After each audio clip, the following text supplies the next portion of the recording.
Before listening to this audiobook, please make sure to subscribe. Only 10% of you is subscribed. Thank you and enjoy this wisdom.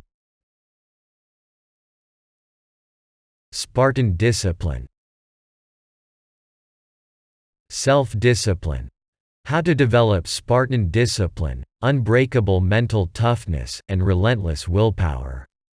By Dominic Mann. Table of Contents. Introduction. Spartan Minimalism. Toughen Up. Mind over Matter. Stoic Self-Discipline. Conquer Yourself. The Two Types of Wants. Go All the Way. Inverse Self-Discipline. Delayed Gratification. The Discipline Infection. No Excuses. Whenever, wherever, however. Quitting isn't an option. Go hard or go home. Fight like your life depends on it. Strength through humor. Spartan Habits. The Hedonic Treadmill. Conclusion. Introduction. No man is free, who cannot command himself. Pythagoras.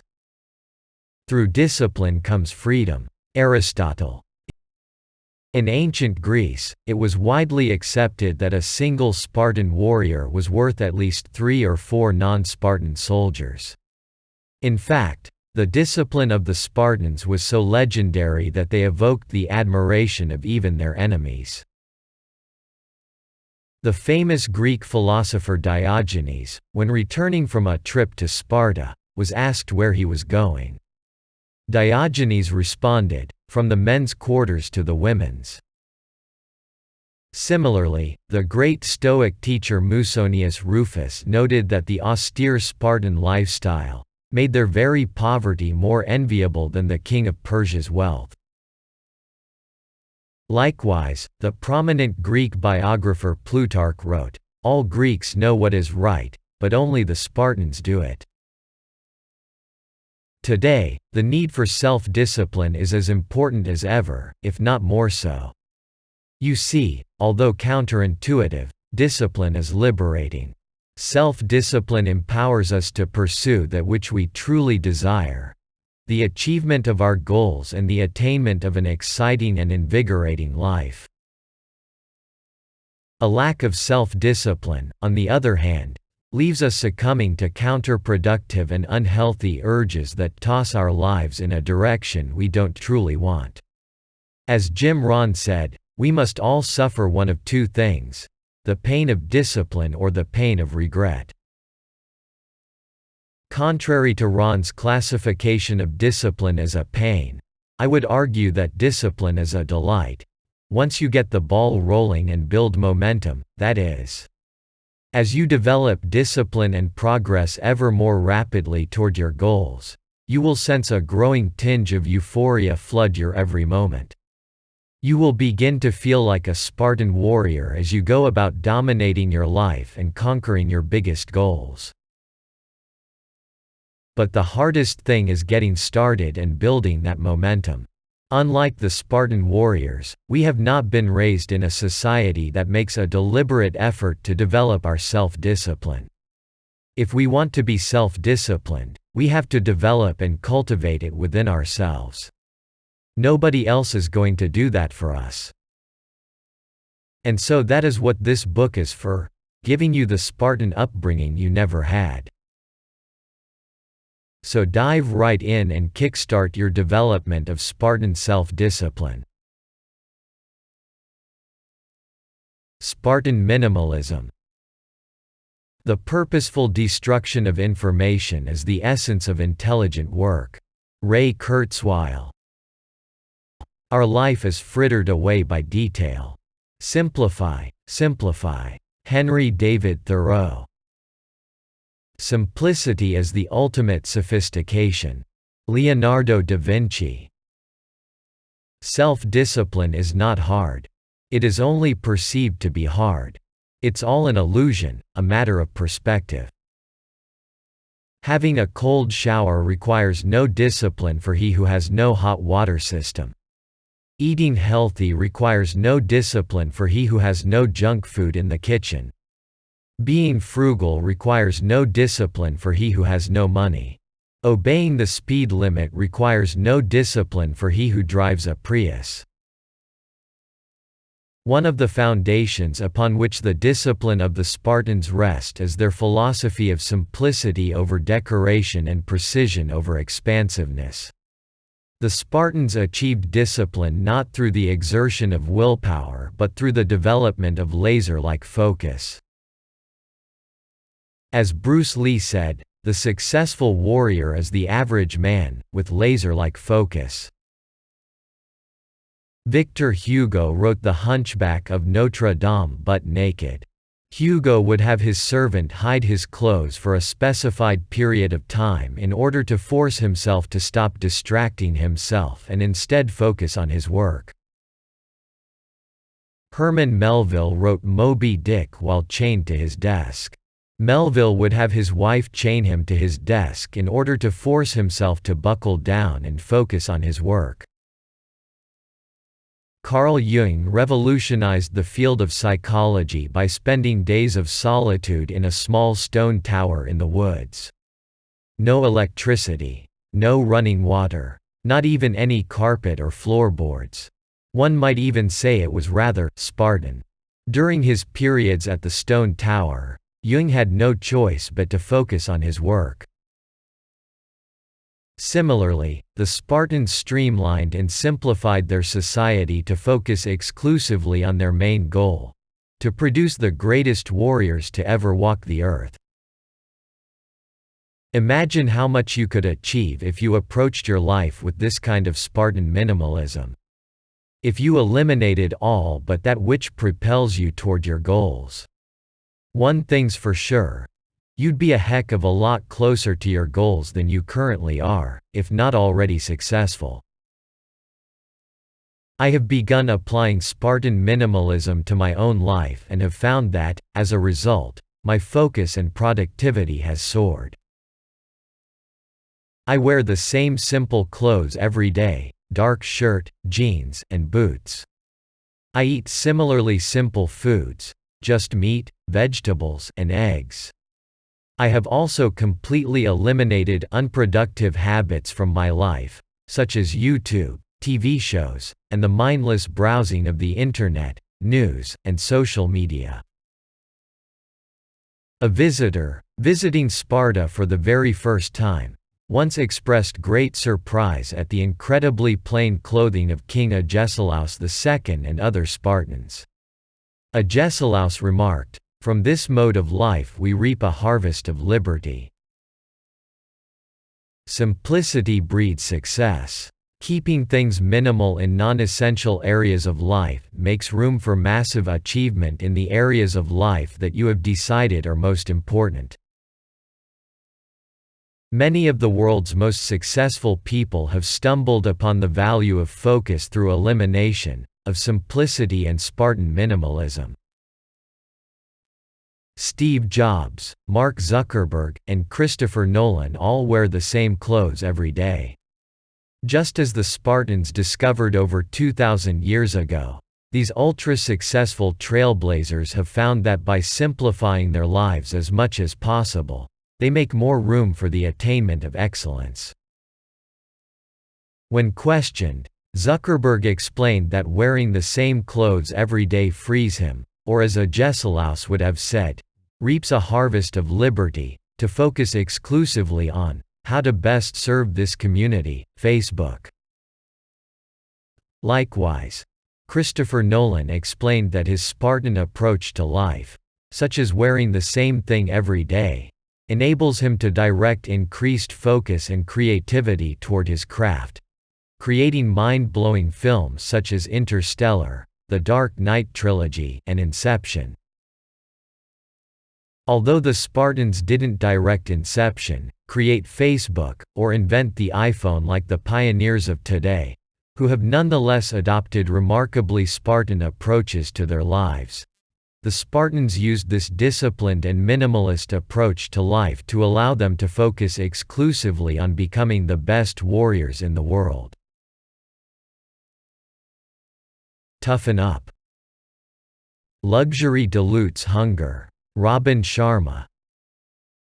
Luxury comes at the cost of killing your hopes, your dreams, your ambitions. So toughen up. Tai Lopez.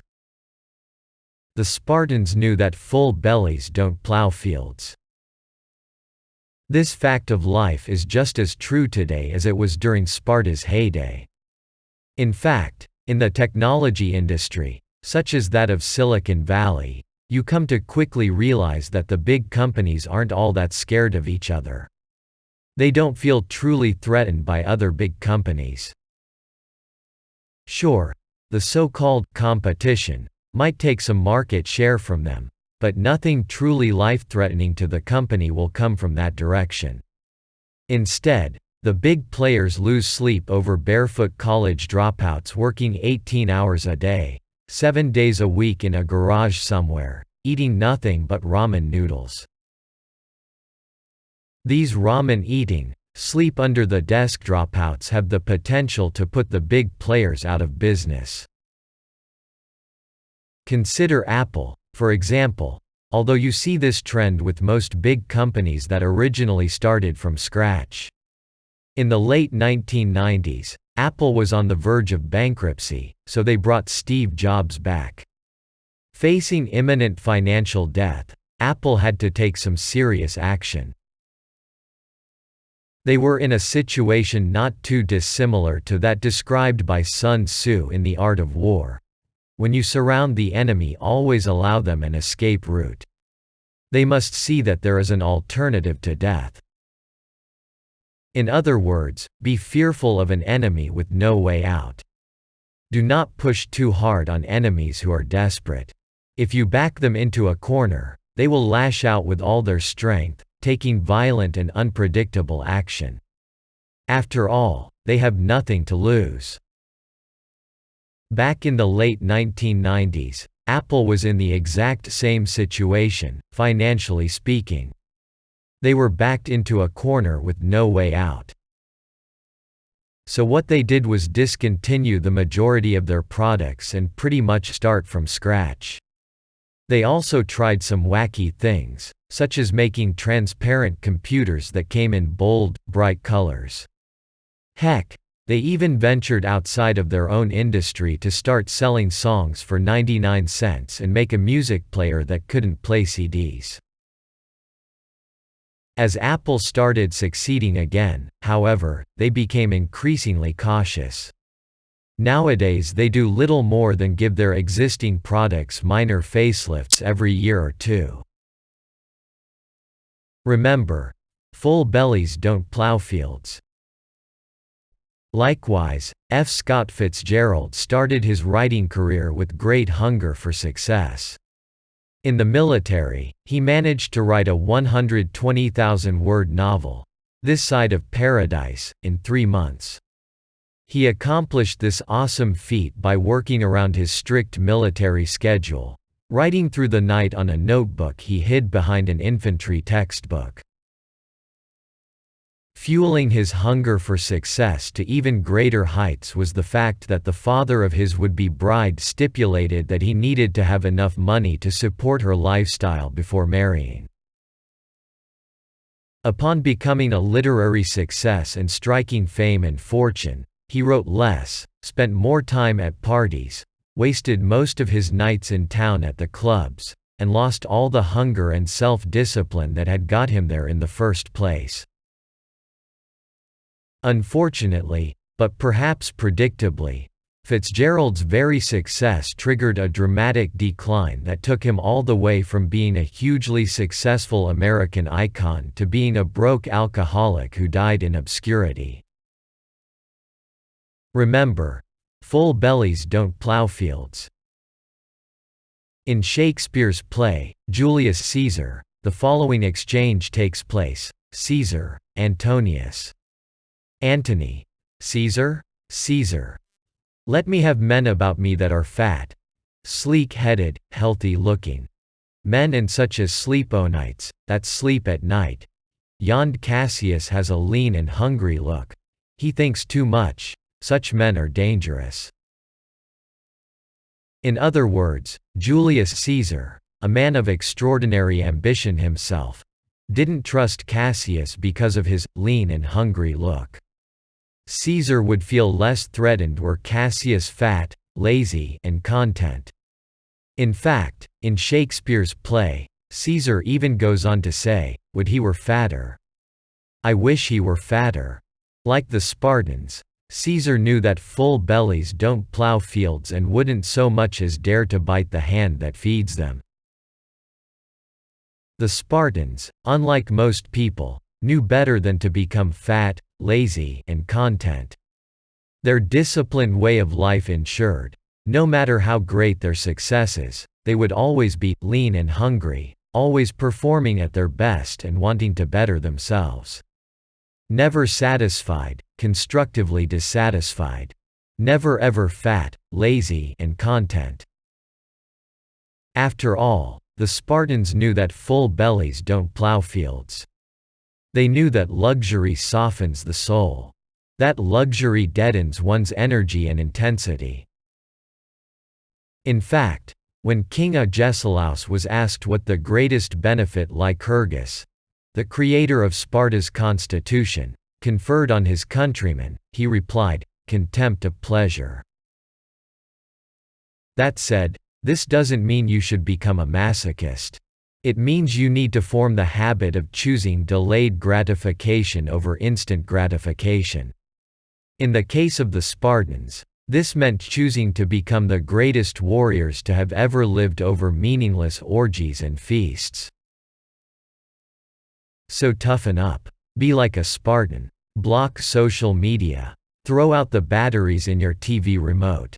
Tip your couch upside down. Well, that last one might not be necessary, but you get the point. Take a freezing cold shower.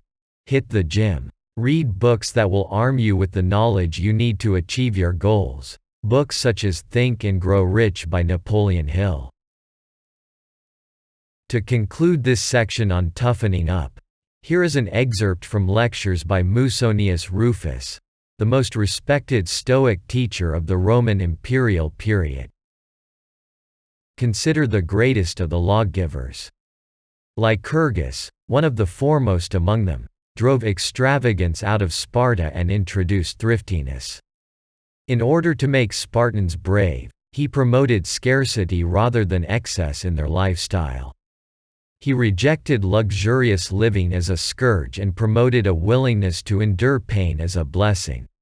That Lycurgus was right is shown by the toughness of the young Spartan boys who were trained to endure hunger, thirst, cold, beatings, and other hardships.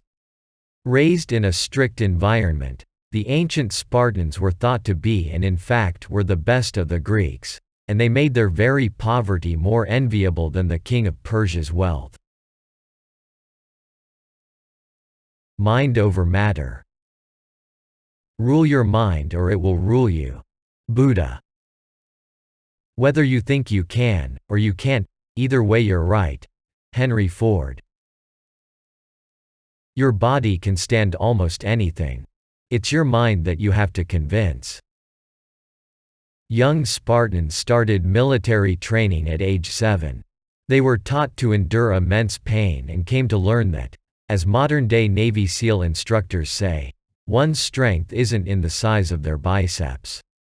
Rather, strength is, according to Navy SEAL instructors, 90% mental and only 10% physical. As such, one of the most important traits developed by young Spartans was mental strength. The ability to push through pain, hunger, thirst, fatigue, and all the excuses for laziness tossed their way by the voice in the back of their heads. In other words, mind over matter. In his book, Living with a SEAL, Jesse Itzler writes about the 40% rule. The idea behind this rule is that when you feel dead exhausted and feel like you've reached your physical limits, you're really only at 40%. You still have another 60% left in the tank. It's just that your mind has evolved to be lazy and try conserve as much energy as possible. However, as we no longer need to worry about saber-toothed tigers or not having any food for a week, we can learn to push ourselves beyond our so-called limits. It's all in the mind. For example, imagine that a bodybuilder has just done an intense workout in the gym. He's exhausted. He has worked as hard as he believes he possibly could. However, just as he's leaving the gym, he realizes that a tiger has escaped from the local zoo and was waiting for him just outside the gym. All of a sudden, that exhausted bodybuilder is going to find that other 60% and is going to run for his life. It's all in the mind. Mind over matter. So toughen up. Develop the ability to continue, even when you feel like you can do no more. Every day, like the Spartans, work to develop your self-discipline. In fact, studies have found that willpower is like a muscle. One's willpower strengthens with use. So, for example, a Navy SEAL or Spartan that has spent years breaking through their physical and mental limits and exerting massive amounts of willpower will have a far easier time sticking to a diet, not watching TV, or exercising discipline in any other areas of life than someone who has spent their entire life having warm showers, slacking off at a comfortable 9-to-5 job, and going on Netflix binges each evening. As such, a great way to develop Spartan-like self-discipline and willpower is to, start living more like a Spartan. As we discussed earlier, becoming disciplined in one area of life, i.e. keystone habits, leads to you becoming more disciplined in all areas of life. So have cold showers, eat simple foods, e.g. just meat and veggies, and have set periods of time each day where you unplug, i.e. no TV, internet, social media, etc. In addition to all that, get into shape. As the ancient Greeks and Spartans used to say, a healthy mind in a healthy body. These days, this sentiment has proven to be correct. It has been scientifically proven time and time again that physical fitness and health are directly correlated with the capacity for dynamic and creative intellectual activity, as well as the ability for self-discipline. Furthermore, exercise, especially lifting weights, increases testosterone. Cold showers have also been found to boost one's testosterone. And this is key, as testosterone is the hormone that fueled such warriors as the Spartans. It's the masculine hormone associated with strength, muscle mass, sex drive, confidence, aggression, in a good way, and the overall masculine drive that leads to victory in all areas of life. In fact, scientists have actually found a miracle hormone that makes heaps of money and beds lots of women. That's right, you guessed it, testosterone. Stoic self-discipline. Nothing happens to anybody which he is not fitted by nature to bear. Marcus Aurelius. Stoicism is an ancient philosophy developed by the ancient Greeks, inspired in large part by the disciplined and, Stoic lifestyle lived by the Spartans. Or, in the words of the scholar P. A. Brunt in his studies in Stoicism, Old Sparta apparently evoked Stoic admiration, because of the strict and simple life prescribed by Lycurgus, the Spartan lawmaker. Similarly, when returning from a trip to Sparta, the ancient Greek philosopher Diogenes was asked where he was going. Diogenes replied, "From the men's quarters to the women's." In other words, Diogenes viewed an absence of self-discipline and a lack of control over oneself to be weak and womanly. So how did the Stoics suggest we go about our lives? Well, first of all, the Stoics believed in the power of the mind. Consider some of the following thoughts jotted down in the journal of Roman emperor and Stoic philosopher Marcus Aurelius. Reject your sense of injury and the injury itself disappears. You have power over your mind, not outside events. Realize this, and you will find strength. The soul becomes dyed with the color of its thoughts. Today I escaped anxiety. Or no, I discarded it, because it was within me, in my own perceptions, not outside. Aurelius' personal notes to himself demonstrate his acknowledgement that all emotions come from within. His state of mind is not the result of external events, but of his own perceptions and thoughts. So next time you find yourself faced with an obstacle and feel resistance, don't place the blame and responsibility on external events, forces, people, or objects. Instead, look within. It is not external forces that make us feel how we feel. Rather, it is what we tell ourselves, our thoughts, that determine how we feel. The Stoics also placed death at the forefront of their thinking. They would remind themselves that everything is temporary.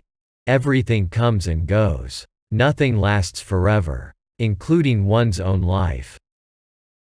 This way of thinking provides a sense of urgency, making the thought of wasting time all that less tempting. In his journal, Aurelius also reminds himself that time is one's most precious resource. Not to live as if you had endless years ahead of you. Death overshadows you. While you're alive and able, be good. Thinking in this way is essential to developing empowering self-discipline. When you're on your deathbed, will you wish you spent more time watching TV and mindlessly surfing the web? Of course not. The late Steve Jobs similarly realized the value of approaching life from this perspective.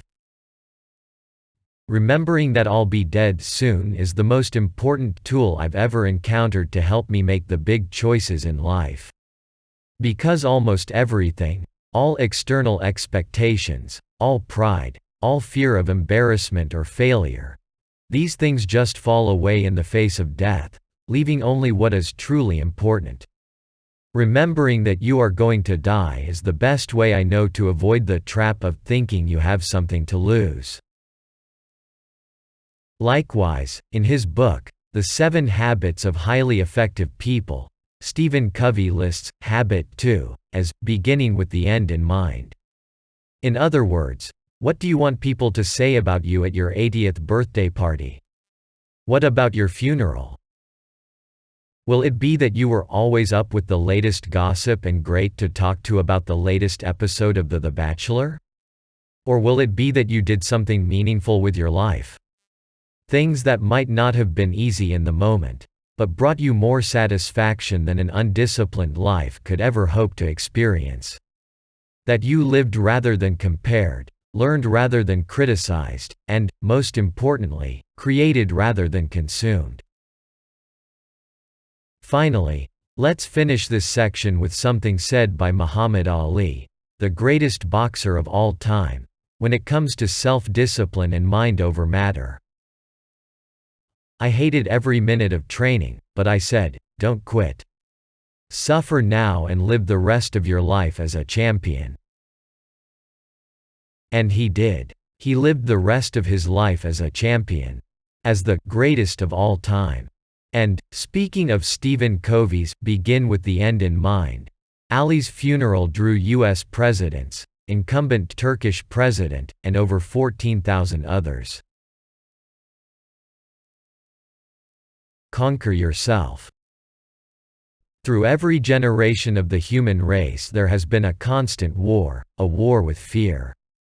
Those who have the courage to conquer it are made free, and those who are conquered by it are made to suffer until they have the courage to defeat it, or death takes them. Alexander the Great. In reading the lives of great men, I found that the first victory they won was over themselves. Self-discipline with all of them came first. Harry S. Truman. The Spartans knew that to conquer the world you must first conquer yourself. They understood that power comes from within. One of the most unusual things about the city of Sparta was that it had many temples and statues of gods from ancient Greek mythology. But that's not the unusual part. The unusual part is that the Spartans put 2 of these statues in chains, as if prisoners. The 2 statues in chains were Ares, the violent god of war, and his wife Aphrodite, the goddess of love and desire. At first glance, one might be confused by this. Why did they put these 2 specific gods in chains? Furthermore, didn't the Spartans love violence and war? Here's why. Ares and Aphrodite represent unrestrained emotion, bloodlust and desire. Obviously, uncontrolled emotion and indiscriminate action represent the antithesis of self-control and discipline. As such, the fact that the Spartans put these statues in chains demonstrates their commitment to controlling the energy of both the desire of Aphrodite and blind violence of Ares. Fear, sex, and money are ever present. Recognizing the inherent problems in these basic human driving forces, the Spartans wisely resolved not to deny these issues, but to use them to empower themselves. Almost 2,500 years later, Napoleon Hill, in his book, Think and Grow Rich, discussed the superpower of transmuting emotions. He advocated transmuting emotions such as desire, love, and sex into powerful positive action, while avoiding emotions such as fear, hatred, revenge, and anger. Just like the Spartans.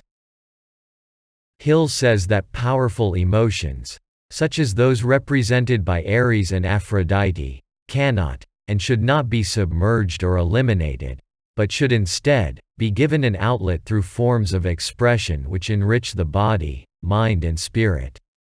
Hill also advised, if not given this form of outlet, through transmutation, these powerful emotions will seek outlet in an uncontrolled, non-beneficial, even harmful, undisciplined manner.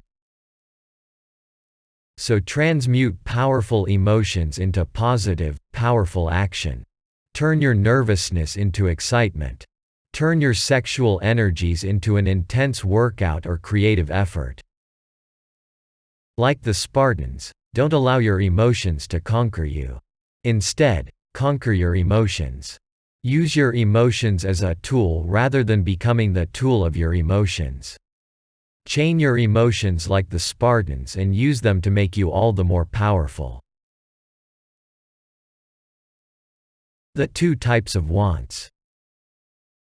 Go all the way. Everyone must choose one of the 2 pains, the pain of discipline or the pain of regret. Jim Rohn. There are 2 kinds of pain. The sort of pain that makes you strong, or useless pain. The sort of pain that's only suffering. I have no patience for useless things. Frank Underwood. Through discipline comes freedom. Aristotle. There are 2 types of wants in this world. There are the wants of the body and the wants of the mind. The wants of the body are the things that, in the heat of the moment, we feel we want. The wants of the mind, on the other hand, are the things we truly want. For example, we often feel like doing little more than sitting on the couch and watching Netflix while eating straight out of a bucket of ice cream. But is this what we truly want? No, of course not. What we truly want is likely some variation of achieving success in the financial, physical, and social areas of our lives. We want the financial freedom to travel, live the lifestyle we want, and give our loved ones a great life. We want to be physically fit and attractive. We want to have a great social life. These are the things that most people truly want. Unfortunately, these two different types of wants are incompatible. You either have it one way or the other, but you can't have it both ways. You either eat ice cream or steak and veggies. You either watch TV or hit the gym. You either mindlessly scroll through your Facebook feed or go work on generating a second source of income. The Spartans understood this. They knew that you either do one or the other. As Yoda famously said, "Do or do not.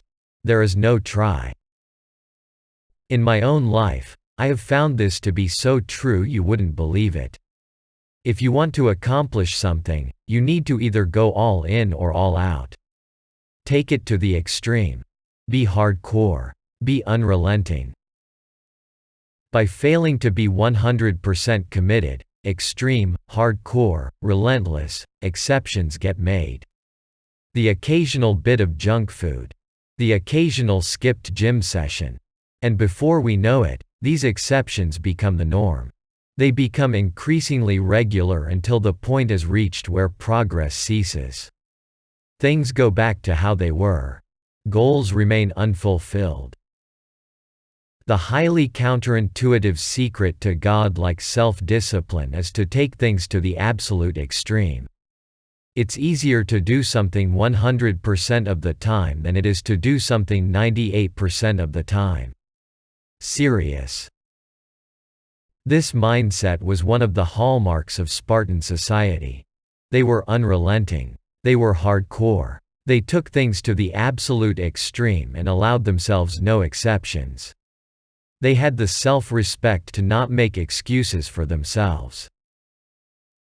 If the Spartans would have allowed the occasional exception here and there, they would have very quickly found themselves descending all the way back down to the largely undisciplined lifestyles lived by those in neighboring city-states.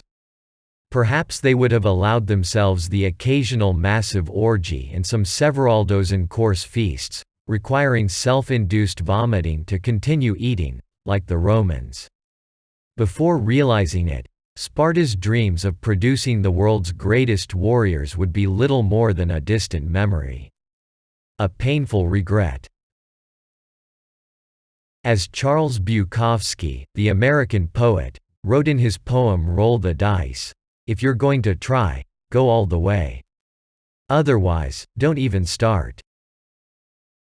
And it's not just the Spartans that discovered the value of being unrelenting and allowing themselves zero exceptions. One of my favorite modern-day examples is a personal anecdote famous motivational speaker Zig Ziglar shared in his book Over the Top. Ziglar recounts having made an unbreakable commitment to himself to go for a run early each morning and get in shape.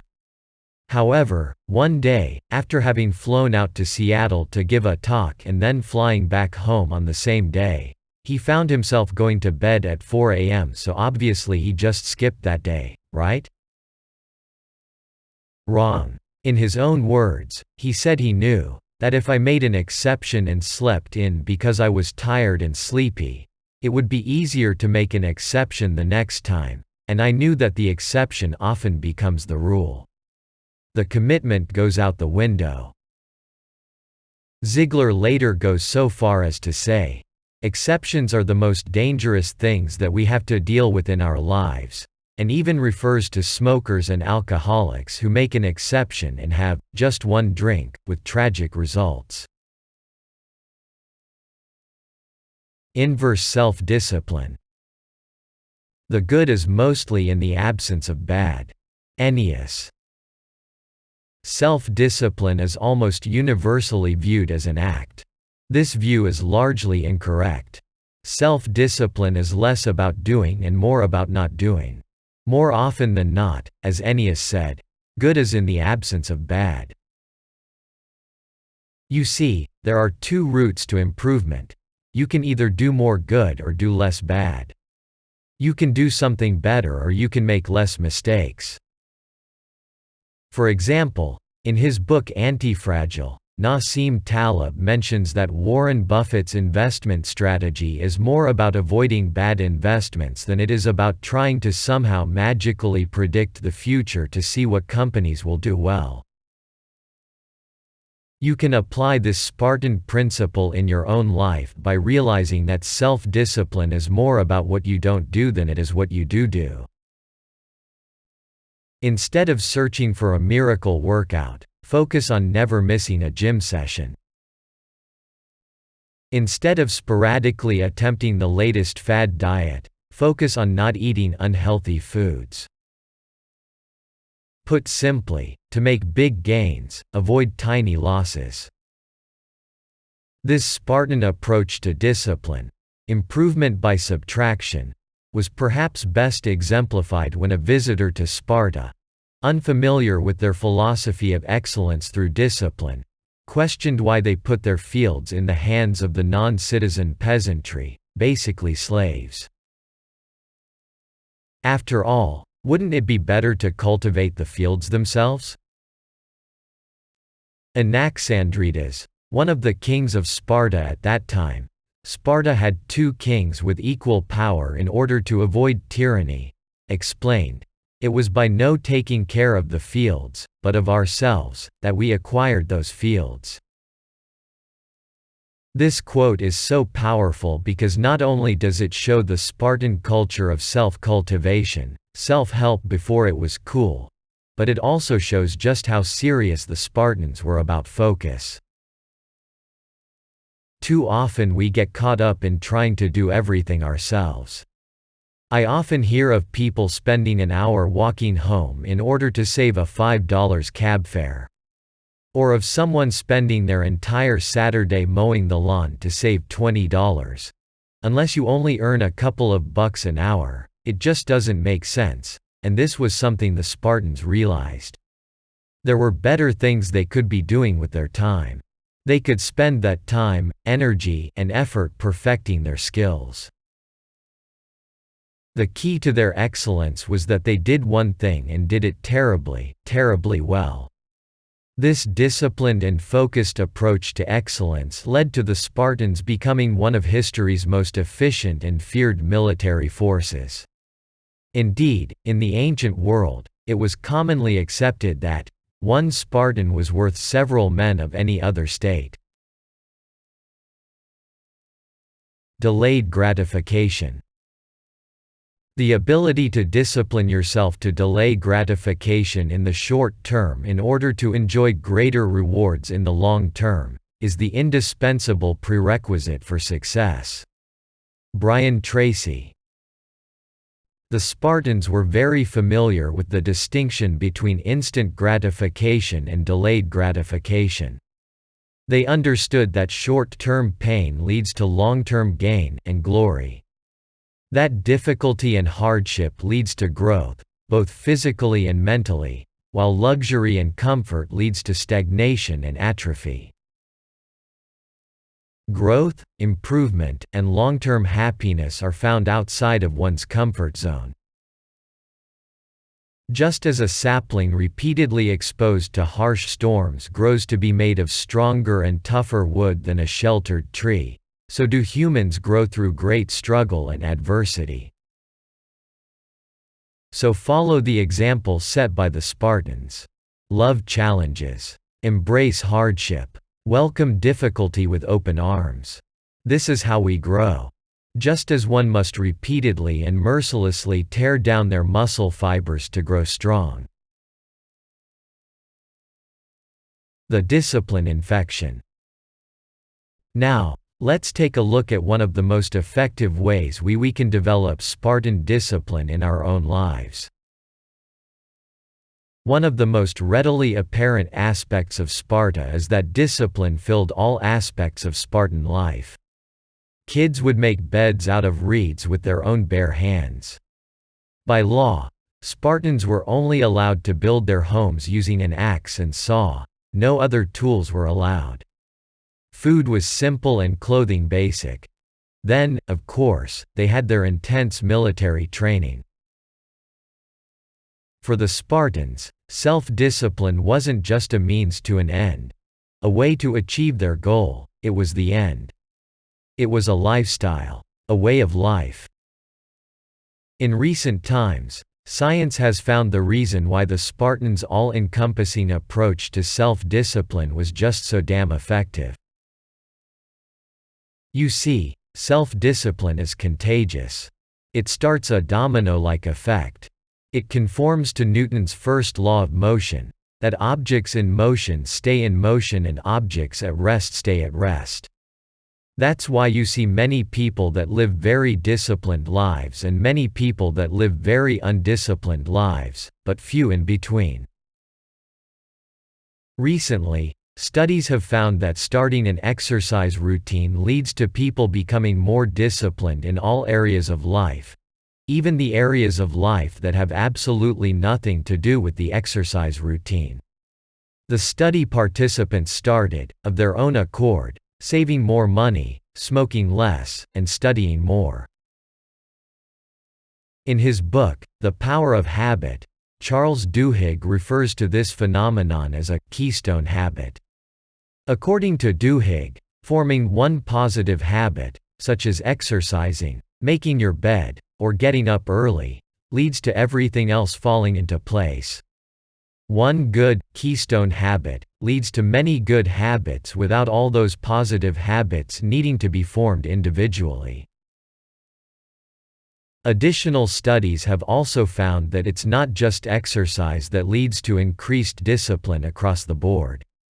Other studies have found that participants who started doing something as simple as writing down the foods they ate, record their spending, or join a study group leads to increased discipline and positive life changes across the board.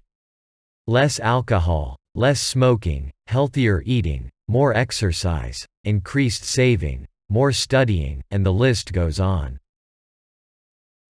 Although science has only confirmed this recently, the Spartans knew, or at least greatly benefited from, this effect.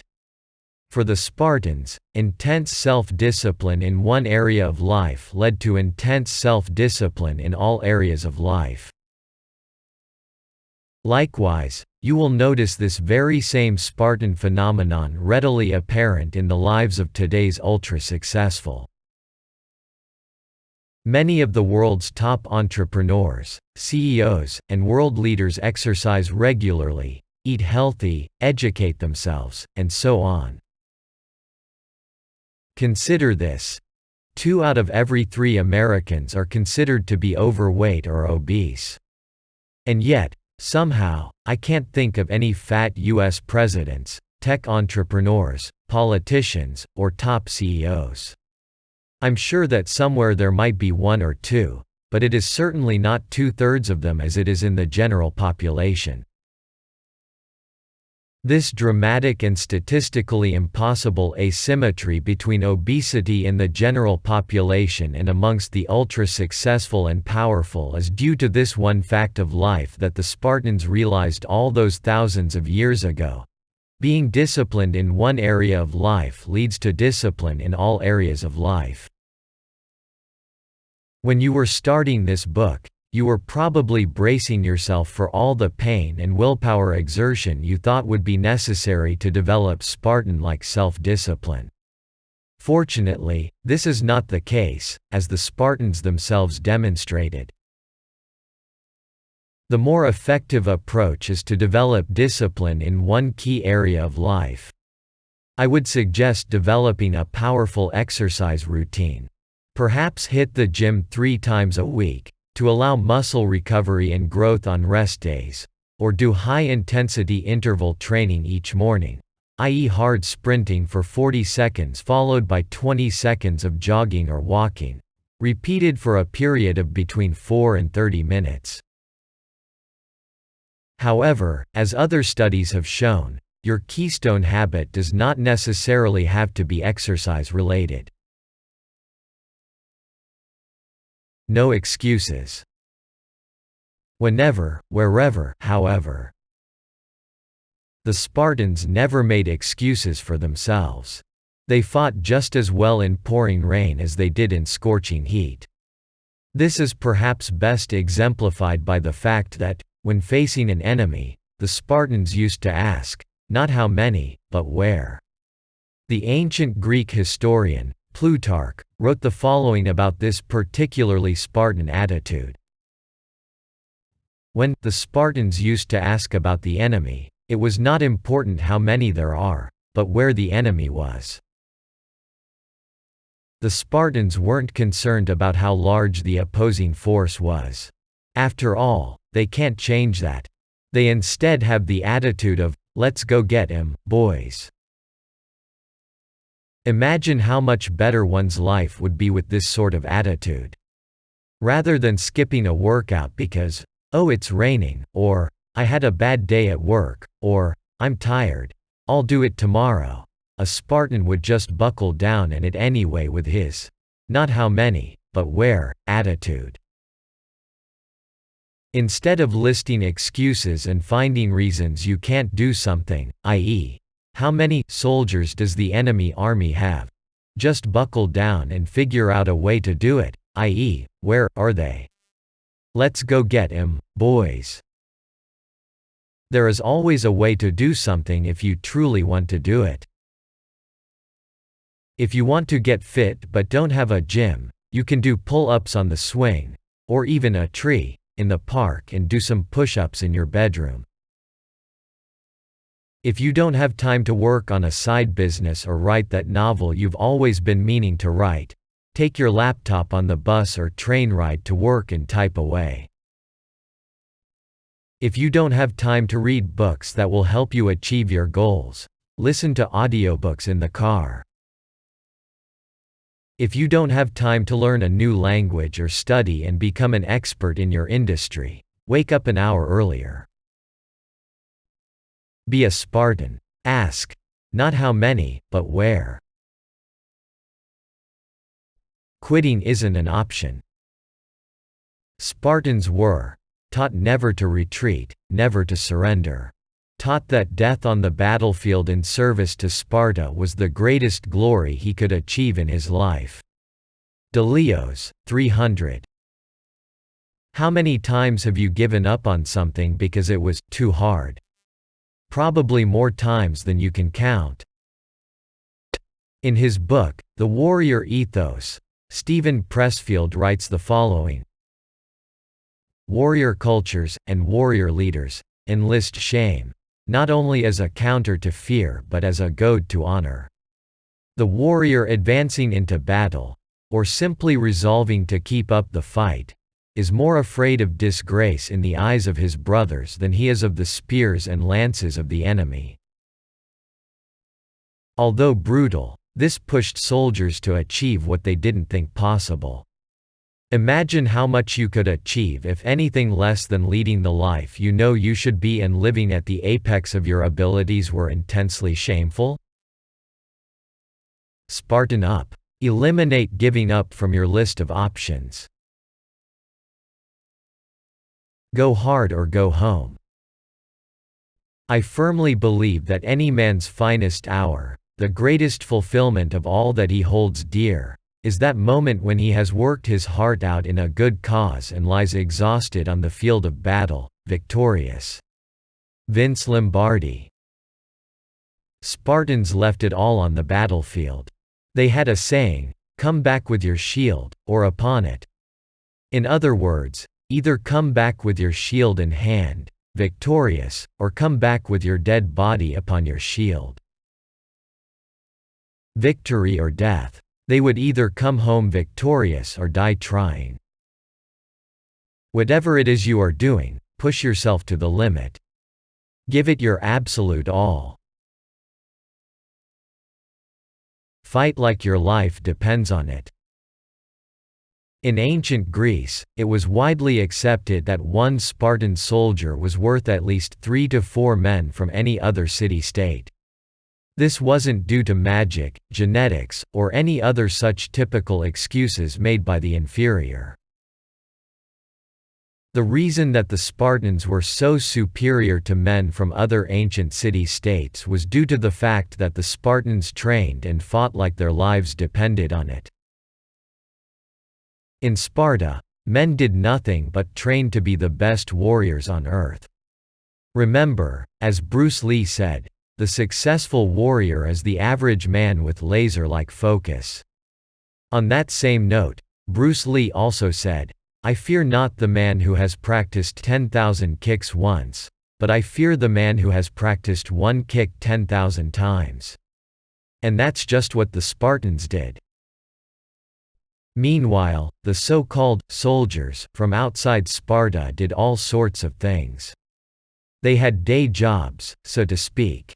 They would be a potter, sculptor, blacksmith, or any other similar profession for most of the time, and then if a war began, they would go off and fight, suddenly becoming a soldier.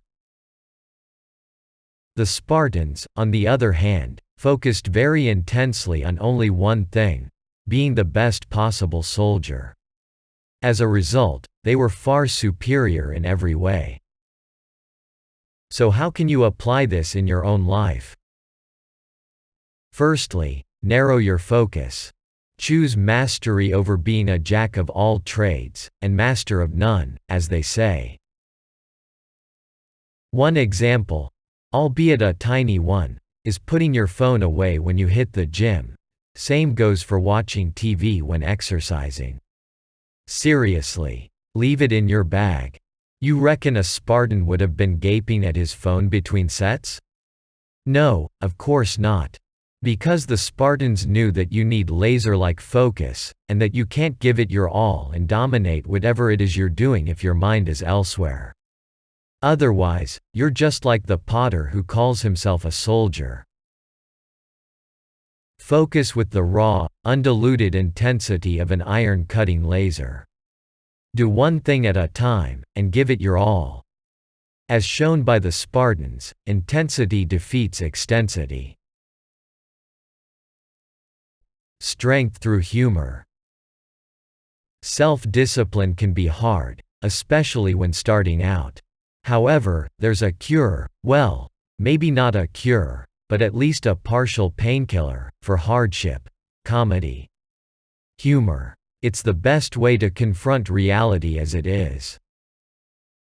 My favorite example of the Spartans finding strength as comedy occurred just before the Battle of Thermopylae. The Spartans were told that the Persian archers were so numerous that when they fired their volleys, their arrows would blot out of the sun. In response, Dionysus quipped, "So much the better, we'll fight in the shade." The Spartans didn't try to offer themselves hope or be inspirational. They didn't seek to allay the anxiety of their comrades by wishing for a rosy outcome. The Spartans simply confronted reality as it was, taking the mindset of, "Brothers, some heavy shit is coming down and we're going to go through it." They didn't need any coddling, hope, or inspiration. They weren't soft, they were warriors. Spartan Habits. The great master key to riches is nothing more or less than the self-discipline necessary to help you take full and complete possession of your own mind. Napoleon Hill. You don't need unlimited willpower. You just need enough to form a habit. Once habit kicks in, no willpower is needed. We discussed earlier the importance of, like the Spartans, allowing yourself no exceptions. That the exception becomes the rule and that it is far easier to do something 100% of the time than it is to do something 98% of the time. Now we are going to explore another facet of this Spartan trait: habit and routine.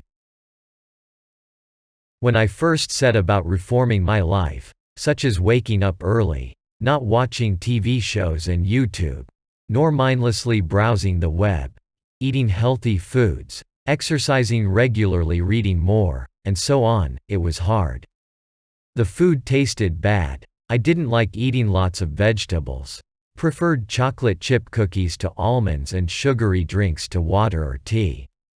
I felt a massive urge to just listen to music rather than audiobooks.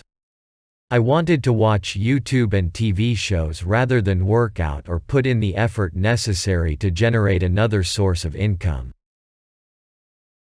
But guess what? Over time, these urges and desires disappeared. Now, I love listening to audiobooks, far more interesting and intellectually stimulating than some pop song. Now, I love working on my side business. Now, I wake up before my alarm and enthusiastically leap out of bed rather than lament the cold, dark outside world beyond the comfort of my warm blankets. Now, I actually love eating broccoli and spinach. I love hitting the gym. All of it has become habit, with no willpower required. So while someone might look at me and think to themselves, well, I just don't have that much willpower. I can't do that all the time. The reality is that you only need enough willpower to build a little momentum and get the right habits going and get into the groove of an ultra-productive routine. Here's a secret. The Spartans didn't have abnormally high levels of willpower. It wasn't their genetics. In fact, plenty of them would have had less willpower than you. It is just that they got into the Spartan routine and developed Spartan habits. For the Spartans, although their life looks like one of intense self-discipline to outsiders, for them, it was just habit. It was normal. Just another day in a little Greek city called Sparta. The Hedonic Treadmill. In psychology, there is something that is known as the hedonic treadmill. The hedonic treadmill describes the fact that us humans have a baseline happiness we return to. For example, buying a groovy new smartphone makes you happy for a short period of time, but after a while, as you've experienced in your own life, you get used to it. Your happiness goes back to whatever it was before you got the new phone. Just as ordinary folk long for a new car, so too does the rich man long for a new private jet. We adjust to whatever our situation is. This phenomenon is so extreme, in fact, that a 1978 study found that after 1 year had passed, new lottery winners were just as happy as they had been before winning the lottery, and new paraplegics were just as happy as they were before the accident that paralyzed them. In other words, after 1 year, the lottery winners were no happier than the paraplegics. So as counterintuitive as it may seem, after 1 year, you'd be just as happy regardless of whether you won the lottery or became a paraplegic. Now, what does any of this have to do with self-discipline? Well, the Spartans, despite their intense training and harsh lifestyle, would have been just as happy, if not happier, than the king of Persia, with all his wealth and luxury. So what does this mean for you? Conclusion. The only difference between Buddhas and ordinary beings is discipline. Tulku Urgyen Rinpoche. As discussed earlier, you will be happy regardless of the lifestyle you choose for yourself. Science shows us that we adjust, and that eventually, we derive as much happiness from a life of strict discipline as we would a life of lazy comfort. With this knowledge in mind, how would you choose to live your life? I don't know about you, but I would create a routine, no matter how unpleasant at first, that dramatically improves my quality of life in the long run. In other words, delayed gratification. But, and this is a big but, we now know that it isn't really delayed gratification. After all, once you get into the groove of your new routine, no matter how harsh and disciplined, you end up just as happy as you would be were you living a lazy and undisciplined life. In fact, I would go so far as to argue that one would actually derive more joy from a life of discipline. A life free of the regret, guilt, and misery of laziness, knowing that you are squandering your potential and wasting your life. Personally, I find myself much happier living a life of rigorous Spartan-like discipline than I would be were I to spend my days sitting on the couch eating buckets of ice cream while mindlessly watching Netflix. All in all, rest assured in the knowledge that living a productive, meaningful, and disciplined life does not mean being miserable and constantly exerting ungodly quantities of willpower. Just the opposite is true. Once you get into the swing of things, you actually become happier and more satisfied. You will derive immeasurable joy from the knowledge that you are getting better every day, are performing at your peak, and are ceaselessly getting closer to your goals.